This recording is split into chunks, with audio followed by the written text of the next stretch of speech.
I'm examining the global issue of indifference and analyzing the way Dante Alighieri explores this issue in his epic poem Inferno.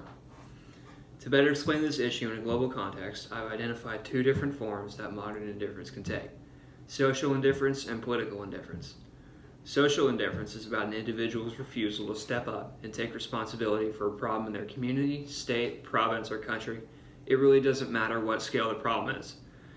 All that matters is that when someone turns a blind eye to something they have the power to change, they become the reason the problem persists. In reality, social indifference can be anything from not picking up litter you see on the street to not calling the police when you see something illegal going on, or even not standing up for someone being bullied. An especially large problem with social indifference is the lack of action by diplomats and activists to stop the Chinese government from persecuting and relocating the Uyghurs, a Chinese Muslim group, and destroying their religious sites. Political indifference is even worse because the government is the key to securing widespread social changes. Especially today, petitioning the government and protesting is more important than ever to, in the case of Black Lives Matter, secure racial equality in the government itself and in business operations.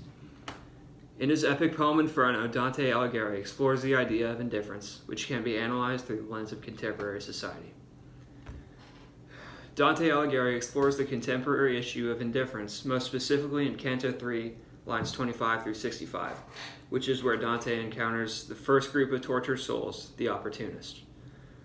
Dante first uses powerful phraseology in the first tercet, words like hoarse and shrill, tumult and pandemonium, which are intended to juxtapose the eerie silence of the dark wood of fear versus the reality of hell. This is of itself a metaphor for divine justice and what indifference can earn you. By not caring about whether or not you're trapped in the silence of the wood, you condemn yourself to an eternity of uproarious and ceaseless noise. In the third and fourth tercet of this passage, Dante uses Virgil's dialogue as a vessel to express his personal ideology. When Dante asks who the tortured souls were, Virgil responds, "These are the nearly soulless whose lives concluded neither blame nor praise. They are mixed here with that despicable corps of angels who are neither for God nor Satan, but only for themselves.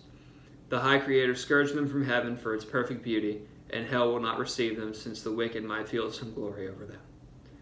Dante's authorial choice to not admit them to heaven illustrates his disdain for the indifferent souls who choose to not fight for either side. However, his choice to not admit them to hell is a far more powerful indicator of his true feelings for them.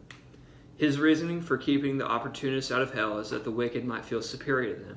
Therefore, he thinks even less of the opportunists than he does of the souls in the lowest circle of hell. This idea is reinforced by Virgil's explanation of their punishment. Dante asks, "Master, what gnaws at them so hideously their lamentation stuns the very air?" To which he responds, "They have no hope of death, and in their blind and attaining state their miserable lives have sunk so low that they must envy every other fate." In the ninth tercet of this passage, Dante employs symbolism to further express his idea of divine justice. "I saw a banner there upon the mist. Circling and circling, it seemed to scorn all pause. So it ran on, and still behind it pressed a never-ending rout of souls in pain." The way these souls chase the banner with no emblem is a reflection of their true natures. They align themselves with and follow no one person, nation, or group, and therefore are condemned to chase the banner that has no standing. This reflection of nature is Dante's idea of divine justice, where you create your own punishment out of the sins you commit, and later those sins plague you for all eternity.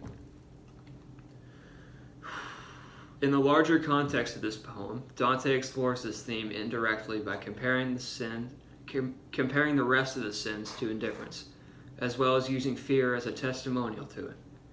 Dante's journey down the circles of hell represents how he searches his own soul for sins, starting with the least evil and ending with the worst in the ninth circle. Dante indirectly expresses how indifference is more evil than each of the sins going down through hell. Dante also alludes to indifference through fear throughout the poem. When Dante references fear in the poem, he means the lack of action taken by a soul to cleanse themselves of sin.